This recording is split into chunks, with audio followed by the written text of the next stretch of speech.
मैं यहाँ पर आप लोगों को बताने लगी हूँ आज जो हम करने वाले हैं एस्ट्रोलॉजी की बात करने वाले हैं। तो एस्ट्रोलॉजी के अंदर अगर मैं सबसे पहले बात करूँ, आप लोगों ने पूरे जो स्काई में जो ऑब्जर्व किया है वो किसको ऑब्जर्व किया है? मेरे ख्याल से आप लोगों ने ऑब्जर्व किया है।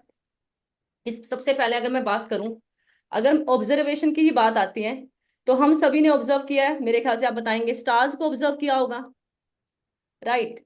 हाँ ऑफ कोर्स प्लैनेट्स को किया है ऑब्जर्व बिल्कुल। किया होगा। स्टार्स भी हम्म ऑब्जर्वेबल हैं, प्लैनेट्स भी ऑब्जर्वेबल हैं। सर हम्म। इसमें क्या है आपके पास, अगर मैं ये कहूं कि आप लोगों को कि आप ज्यादा एक्सपीरियंस किसको करते हैं, प्लैनेट को ऑब्जर्व करते हैं या स्टार्स को ऑब्जर्व करते हैं जिसका प्रैक्टिकल एक्चुअली इम्पैक्ट हमारी बॉडी पर पड़ता है? तो मेरे ख्याल से आंसर सभी को आता है इसका कि स्टार को का इफेक्ट ज्यादा है या प्लैनेट्स का। बताएंगे सर?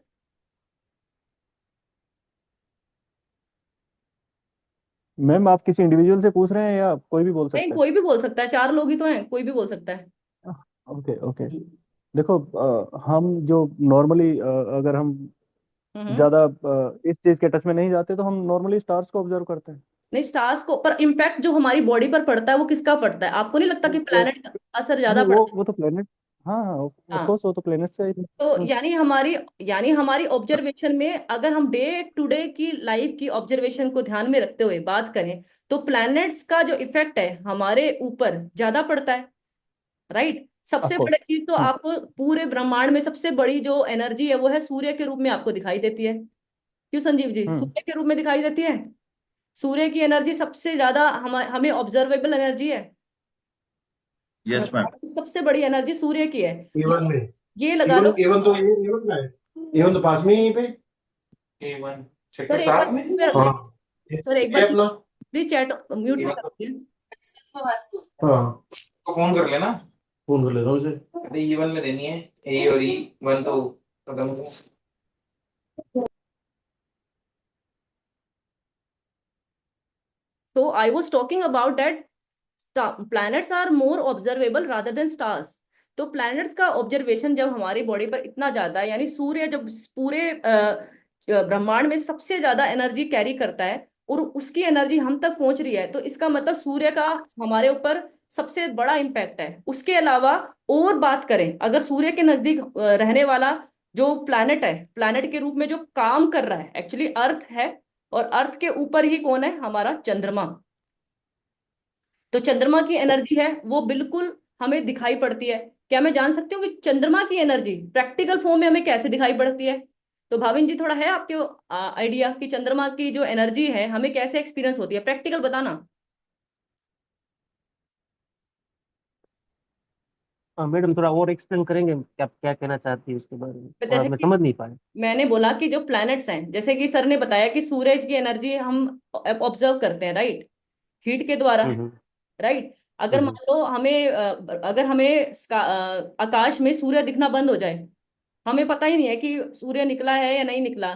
क्योंकि सूर्य जब निकलता है तो एक तो पता ही लगता है, एक तो आंखों के द्वारा हम देख सकते हैं, समझ सबसे गया। पहली बात। समझ गया मैडम। तो हाँ। मैं मुझे मुझे जो पता है वो बात सुनी है मैंने कि ये जो लोग जो मेंटल हॉस्पिटल में होते हैं ना, अमावस्या या पूनम के ऊपर जो उसको क्या बोलते हैं, पूनम ही बोलते हैं ना हिंदी में। पूर्णिमा, पूर्णिमा, यस, फुल मून डे। पूर्णिमा। हम्म। तब जो जो मेंटल हॉस्पिटल में जो मेंटली जो होते हैं ना लोग, उनको ज्यादा असर करता है ज्यादा मून। असर करता है, राइट? ऐसा तो यहाँ पे मैंने वो सुना है। हाँ, थैंक यू सर बताने के लिए। आपने बिल्कुल सही बात की कि चंद्रमा की एनर्जी इतनी हाई होती है, यानी कॉस्मिक एनर्जी इतनी हाई होती है कि जो स्काई स्काई में इतनी कॉस्मिक एनर्जी हाई होने के कारण जो मतलब आप देखो ना, समुद्र में कितना पानी होता है, समुद्र के पानी की वेव्स को ऊपर नीचे करने का काम करता है ये चंद्रमा की जो सही एनर्जी, सही हाँ।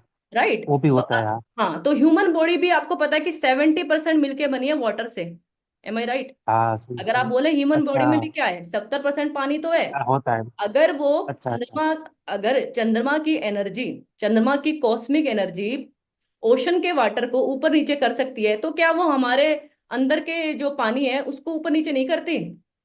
आपको डेली समझ आपने रियलाइज किया होगा कि आपका everyday emotions are different. Some day you are very good in mood, some day you are off, some day you are not able to recognize कि in which mood you are facing, right. तो आपको पता ही नहीं लग रहा है। तो ये सब जो नया नया केमिकल बनता है day to day, every day, तो न्यू केमिकल जो रिलीज होता है हमारे बॉडी में, वो बिकॉज ऑफ चंद्रमा, राइट। इतना पावरफुल है। तो यहाँ पे सर मैं आपको बस ये बताने लगी हूँ कि मैंने ये दो ग्रहों का नाम इसलिए लिया कि ये सबसे बड़े हमारे ग्रह हैं, हमारे सौर मंडल में सबसे बड़े, यानी इनके बगैर हमारे जीवन का अस्तित्व नहीं है, सूर्य और चंद्रमा के बगैर। अभी मैं आपको इसी का एग्जांपल देते हुए आपको एक बहुत ही अच्छा व्यू, एक बहुत ही अच्छा प्रेजेंटेशन अभी स्क्रीन पे दिखाने वाली हूँ। पर इसको अगर मैं लेमन लैंग्वेज में, यानी बिल्कुल साधारण लैंग्वेज में, जिसको एस्ट्रोलॉजी का ए भी नहीं आता, अगर वो भी समझना चाहे तो वो कैसे समझेगा। तो एस्ट्रोलॉजी क्या है? In a simple word, astrology is the believe that the position of sun, moon, planets and star can influence human life and event. तो ये एस्ट्रोलॉजी वो साइंस है, वो बिलीव है जो सन का पोजीशन या फिर चंद्रमा का पोजीशन या फिर प्लैनेट का पोजीशन, और हम कह सकते हैं कई हद तक स्टार्स का, which can influence our human life. हमें हमारे इंसान की लाइफ में तो असर होता ही है, पेड़ पौधे पर भी, नेचुरल जो क्लैमिटीज आती हैं वो भी, क्या आप जानते हो कि प्लानिटरी इफेक्ट्स की वजह से आती है। अभी बहुत दिनों से इंस्टाग्राम पे रील चल रही थी, मैंने भी बनाई थी, कि शनि फलाना फलाना राशि में गया है, 12 नंबर साइन में जाएगा, तो बहुत ही बड़ी नेचुरल क्लैमिटीज आएंगी, और वास्तव में वो हुआ, वो हो भी रहा है। आपने अभी जो रिसेंटली जो अभी बैंकॉक में इतना बड़ा भूकंप आया है, वो शनि के ट्रांजिट हुआ है 12 नंबर साइन में। केवल शनि का नहीं हुआ, बहुत सारे प्लैनेट का हुआ, 5 प्लैनेट्स का हुआ था। तो बहुत ही ज्यादा कॉस्मिक एनर्जी इतनी हाई होने की वजह से वहां पे इस तरह की नेचुरल क्लैमिटीज आई। तो एस्ट्रोलॉजी ऐसे काम करती है। और सर अगर मैं मेरा तजुर्बा बताऊं आपको, एस्ट्रोलॉजी पता है कि और किस हद तक काम करती है। मैंने ये देखा कि देखो, अगर मैं एस्ट्रोलॉजी को हिंदी में इसका करूं, हिंदी में इसका ट्रांसलेशन करूं, तो इसका मतलब है ज्योतिष। ज्योतिष, हिंदी में इसको बोलते हैं ज्योतिष। Sorry for my bad hand writing, but this is ज्योतिष। तो ज्योतिष को अगर हम लिखेंगे तो इसका मतलब है ज्योति प्लस ईश, यानी ईश्वर की ज्योति। अगर आप ज्योतिष को, अगर आप ज्योतिष का ट्रांसलेशन करते हैं और दो भागों में डिवाइड करते हैं, तो ज्योति प्लस ईश यानी ईश्वर की ज्योति।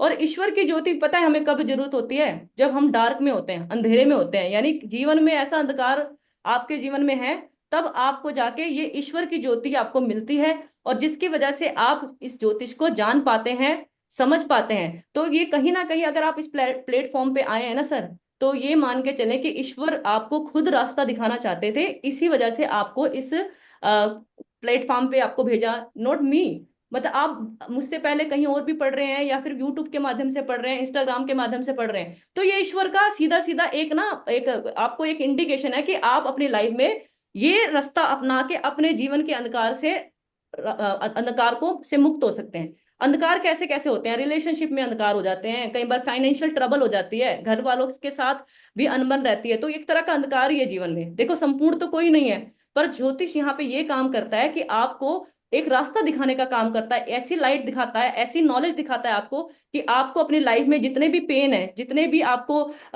ऐसी चीजें हैं जहां पे आंसर नहीं मिलता, वहां पे ज्योतिष आपको बहुत बढ़िया से आपको सिखाने की कोशिश करता है।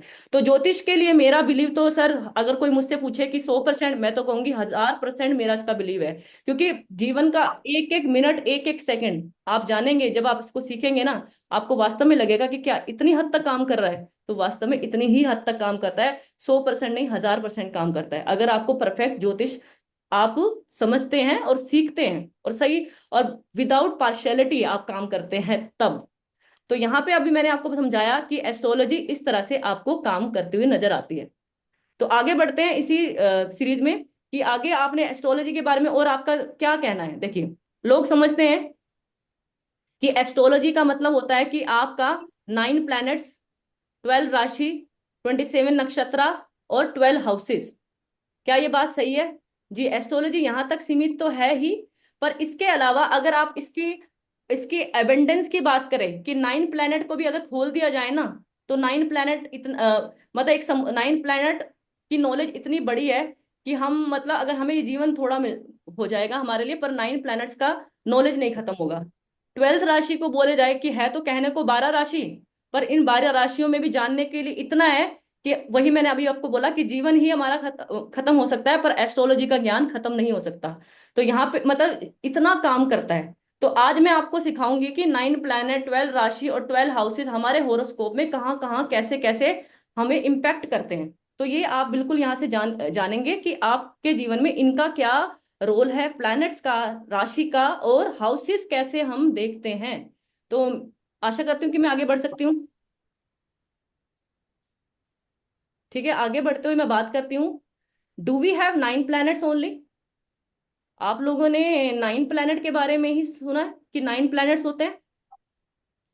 पर मैं आपको बताऊं, जब मैंने इसको पढ़ा ना, बहुत गहन अध्ययन किया, तो 9 प्लैनेट की जगह पता कितने होते हैं भाविन जी? 13 प्लैनेट। 13 प्लैनेट्स आपके। अच्छा। 13, मतलब आश्चर्यचकित बात है कि 13 प्लैनेट की स्टडी की जाती है एस्ट्रोलॉजी में। अगर हम इन 13 ओके। प्लैनेट की स्टडी नहीं करेंगे तो ज्योतिष अधूरा है। तो आप बोलेंगे कि किस तरह के प्लैनेट्स? तो मैं आपको दिखाती हूँ। देखिए, मैं आपको एक आपके सामने एक स्लाइड खोलने वाली हूँ। आप हैरान हो जाओगे उस स्लाइड को। यहाँ पे देखिए, ये आपको स्क्रीन नजर आ रहा है? क्या सभी को एक स्क्रीन नजर आ रहा है?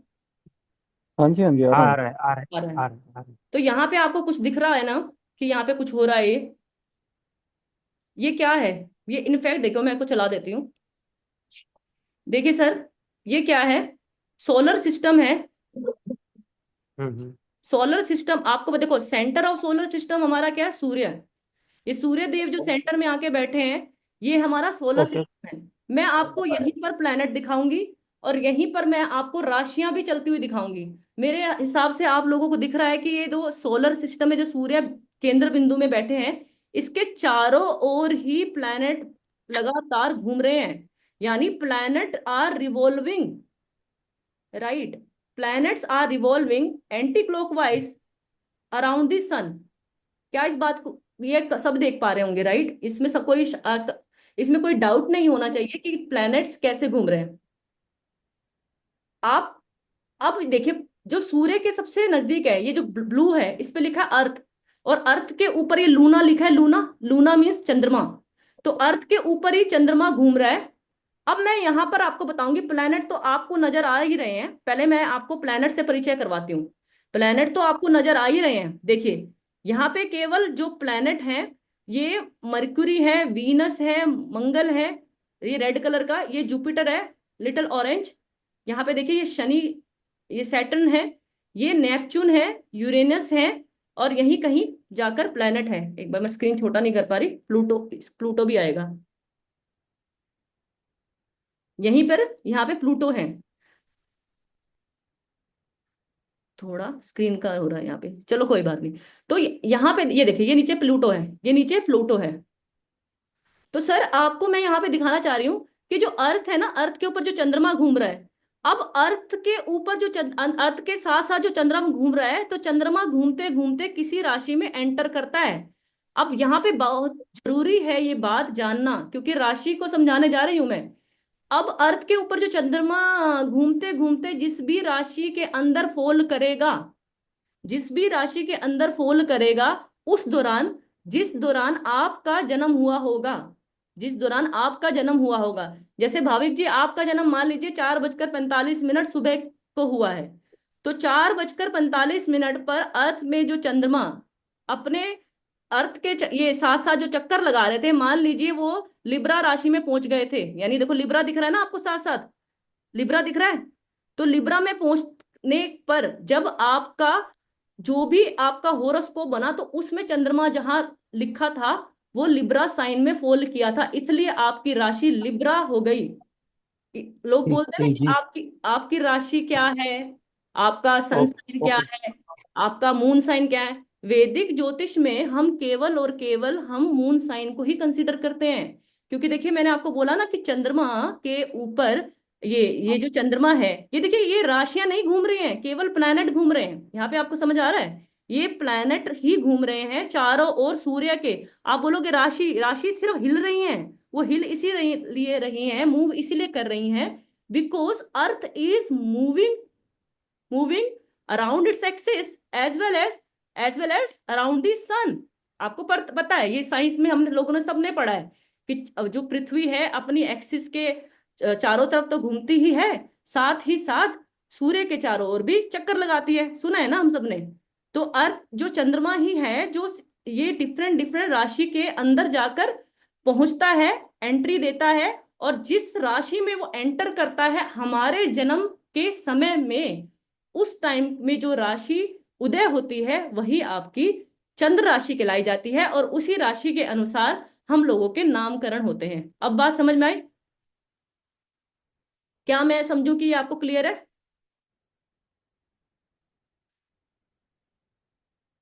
हाँ जी प्रीतम हाँ जी, जी, क्लियर है मैम। भाविन जी, क्लियर है, बिल्कुल क्लियर संजीव है। जी, क्लियर है? यस, राइट राइट, क्लियर है, राइट।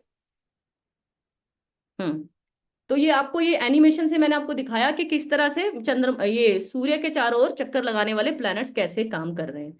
ठीक है, अभी मैं ना आपको यहाँ पे अभी अब मैंने थोड़ी देर पहले मैंने आपको बोला कि 13 प्लैनेट होते हैं हमारे। आप बोलोगे 13 प्लैनेट कैसे जी, हमने तो अभी तक यही सुना है। देखिए यहाँ पे आपको अभी अभी दिखाया भी मैंने, फिर भी दोबारा मैं ये पिक्चर के माध्यम से भी दिखा देती हूँ कि सूर्य है, मरक्यूरी है, वीनस है, अर्थ है, मार्स है, सैटर्न है, जुपिटर है, यूरेनस है, नेपच्यून है, प्लूटो है। तो कितना दिखा? 10 प्लैनेट दिखा। ये सूर्य को भी हमने प्लैनेट ही तो माना है। हमारी ज्योतिष में सूर्य भी एक प्लैनेट की तरह ही कार्य कर रहा है। ठीक है, भले ही वो सारे प्लैनेट्स का राजा बना है, पर वो हमारे लिए प्लैनेट ही है, क्योंकि हमें कंसीडरेशन करना है, क्योंकि हम अर्थ में पैदा हुए हैं, पृथ्वी पर पैदा हुए हैं, और हमारी कंसीडरेशन में ये सारे ही लोग आएंगे, यानी ये सारे ही प्लैनेट्स आएंगे जो यहाँ पर लगातार रिवॉल्व कर रहे हैं। ठीक है, तो यहाँ पर जो जो फिजिकल प्लैनेट्स का मतलब यहाँ पे होता है, जैसे मैंने यहाँ पर आपको टाइप ऑफ प्लैनेट में दो तरह के प्लैनेट के बारे में बोला, एक है फिजिकल प्लैनेट, एक है नॉन फिजिकल प्लैनेट। तो फिजिकल प्लैनेट्स में मैंने आपको दिखाया कि जो हमें टेलीस्कोप से नजर आ जाते हैं, और वैसे भी कई बार ऐसा होता है, कई बार ऐसा होता है कि पृथ्वी पर भी नजर आ जाते हैं। अभी कुछ दिन पहले हुआ था कि 4-5 प्लैनेट ऊपर से ही दिख रहे थे, आकाश में ही दिख रहे थे। मंगल दिख रहा था, वीनस दिख रहा था, और ये मंगल, वीनस और जुपिटर दिख रहे थे। और कई लोग बोल रहे हैं सैटर्न भी दिख रहा है, हालांकि मैं नहीं देख पाई, मैंने तो 3 ही प्लैनेट को ऑब्जर्व कर पाई। तो यानी ये दिख रहे थे, कुछ दिन पहले आए थे जब यहाँ पे प्लैनेटरी प्लेट्स के नाम से आया था ये रील। भाविन जी आपने तो शायद ऑब्जर्व किया होगा, मैंने रील डाली थी, मेरे राइट? याद नहीं आ रहा मैडम। आप पर ही मैंने रील याद नहीं डाली। आ रहा। हाँ, अभी देखो यहाँ पे नॉन फिजिकल प्लैनेट के रूप में देखो कौन कौन कार्य कर रहे हैं। अभी बोलेंगे नॉन फिजिकल क्या? अच्छा, फिजिकल क्या होता है? जो बॉडी के रूप में दिखता है, राइट? मतलब अगर मैं इसको टेलीस्कोप से देखूं तो ये मुझे साफ साफ नजर आ जाएगा, इसकी बॉडी भी नजर आएगी। ये दिखता कैसे है? हमने अपने 10th क्लास में पढ़ा था कि शनि सबसे सुंदर ग्रह होता है, क्योंकि उसके साथ उसके चारों तरफ ना छल्लेदार लगे होते हैं, बड़ा सुंदर दिखता है। तो ये कब हमें कैसे दिखता है? ये मतलब जब हम इसको टेलीस्कोप से देखते हैं तो हमें ऐसे साइंटिस्ट लोगों ने दिखाया कि इसका फोटो ऐसे है। तो यानी फिजिकल प्लैनेट के रूप में जो हमें दिखाई दे रहे हैं, आंखों से दिखाई दे रहे हैं, वो फिजिकल प्लैनेट है। तो दिखाई क्या नहीं दे रहे हैं? एक और बात सर, ये 40 मिनट का सब्सक्रिप्शन है, प्लीज दोबारा रिज्वाइन कर लेना। लिमिटेड वर्जन है जूम जूम का मेरे पास, तो प्लीज दोबारा इसको रिज्वाइन कर लेना, राइट? हम्म तो नॉन फिजिकल प्लैनेट में हमारा होता है राहु, केतु एंड लग्न, राइट? राहु, केतु एंड लग्न। अब राहु केतु की ना कोई शक्ल नहीं है, राहु केतु का कोई आकार नहीं दिख रहा है, राहु केतु मात्र एक शेडो प्लैनेट है चंद्रमा के। चंद्रमा जैसे जहां भी चंद्रमा होता है ना, देखिए मैं आपको दिखाती हूँ, दोबारा से उसी स्लाइड पे लेके जाती हूँ। यहाँ पे देखिए, यहाँ पे देखिए, ये जो अर्थ के चारों ओर ये जो चक्कर काट रहा है लूना, यानी ये चंद्रमा। अब चंद्रमा अगर मान लो मैं इसको रोकती हूँ थोड़ी देर के लिए, ठीक है, ये रुक नहीं रहा है, रुको। यहाँ पे चंद्रमा जब यहाँ पे घूम रहा है लगातार इसके ऊपर, तब इसके इसके दो पोल हैं सर, नॉर्थ पोल और साउथ पोल। नॉर्थ पोल पर जो एक बिंदु, एक एक शेडो बनता है, उसको हम बोलते हैं राहु प्लैनेट, और जो साउथ पोल पर जो बनता है उसको बोलते हैं हम केतु प्लैनेट। अगर आगे की क्लास में मुझे एनिमेशन मिलता है तो मैं वहां पर आपको बहुत अच्छे से समझा पाऊंगी कि यहाँ पर राहु और केतु का कैसे फोटो आपको दिखता है। अभी फिलहाल में वो फिजिकल फॉर्म में आपको नहीं दिखाई देंगे, इस यहाँ पर एनिमेशन में वो जरूर दिखाई देंगे, दूसरी जिसमें राहु केतु का एनिमेशन होगा, राइट? तो यहाँ पे राहु केतु आपके नॉन फिजिकल फॉर्म में दिखते हैं, इसलिए उनको हम उसको हम कंसीडरेशन नहीं करेंगे। पर क्या प्लैनेट में कंसीडरेशन करेंगे? प्लैनेट में तो हम कर ही रहे हैं, प्लैनेट में तो हम कर ही रहे हैं, प्लैनेट हैं वो हमारे। और ये राहु केतु ही है जिससे पूरी दुनिया डरी हुई है कि राहु केतु है, राहु केतु है, राहु केतु का दशा आएगा तो पता नहीं क्या हो जाएगा। एनीवेज इसके बारे में बात समझेंगे। पर Rahu and Ketu is still we have a planets. And one more thing, this is called lagna. Lagna अभी आप सीखने वाले हो, अभी आप लग्न के बारे में सीखने वाले हो कि लग्न कैसे काम करता है। लगना आपका वही बनेगा जहां पे आपका होरोस्कोप बनेगा। तो देखो, मैं आपको यहाँ पर ये बताने की कोशिश करी कि जो हमारा होरोस्कोप ही है वही हमारा सब कुछ है। अब ये देखो, ये मैंने होरोस्कोप दिखाया है, ये इसको सब जानते हैं क्या? हाँ जी, किन किन को आइडिया है? हाँ जी, इसको देखा है क्या? प्रज्ञा जी, इनको जानते हो क्या आप? ये होरोस्कोप दिखा है आपको इस तरह हाँ का? मैडम। नहीं, भाविन जी आपने देखा है? Yes, okay. प्रज्ञा जी? हाँ देखा है मैम, ये देखा है, प्रीतम बोल रहा हाँ। हूँ। संजीव कुमार जी ने तो हाँ। देखा है? ओके, देखा है। प्रज्ञा जी देखा है, ठीक है। तो प्रज्ञा जी, ये जो हमारा है ना, ये जो हाउस है, ठीक है, ये अभी ना अपन हम लोग यहाँ पे ये सीखने वाले हैं कि ये हमारे कैसे कार्य करेंगे। देखिए, ये जो हमारी जो कुंडली बनी है, ये इसको बोलते हैं कुंडली, या फिर हम इंग्लिश में बोल देंगे इसको हॉरोस्कोप, है ना। और अभी धीरे धीरे आप इसमें बारे में सीखेंगे कि इसको बोलते हैं लग्न कुंडली। ठीक है, अब मैं इस लगन कुंडली में ना सारी राशियों को दिखाऊंगी, बनाकर दिखाऊंगी, और आपको बहुत जल्दी से याद भी करा दूंगी, केवल एक छोटी सी स्टोरी के माध्यम से। और आपको अच्छा लगेगा सुन के कि भी आपने स्टोरी भी सुन ली, और आपको प्लैनेट भी याद होगे और प्लैनेट की राशियां भी याद होगी। इसके लिए आपको मात्र दो प्लैनेट को याद रखना है, जो कि आपको शुरू में ही सिखाया था, चंद्रमा और सूर्य।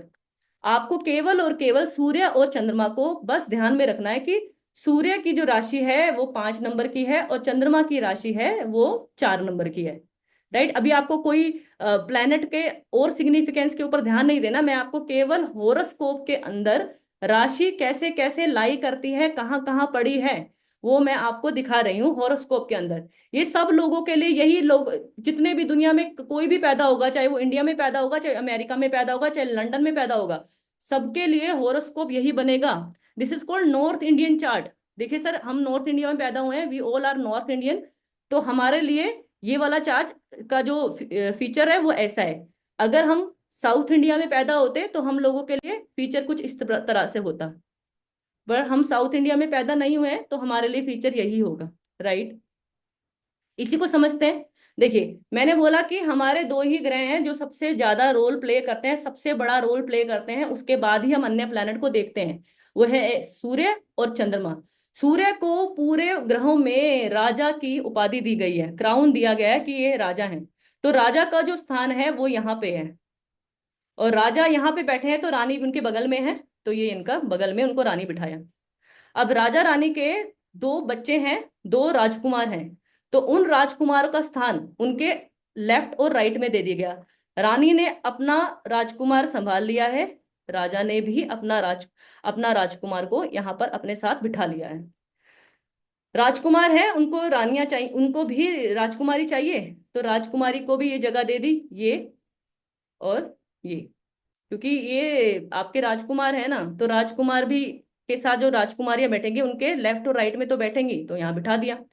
अब राजकुमारियों को डर है कि उनको कोई ना कोई प्रोटेक्शन तो होनी चाहिए, क्योंकि वो बहुत सुंदर है, बहुत ब्यूटीफुल है, तो प्रोटेक्शन के लिए उन्हें बॉडीगार्ड चाहिए। तो बॉडीगार्ड के लिए उनको ये स्पेस दे दिया, उनके आसपास ही बिठाएंगे ना तो बॉडीगार्ड।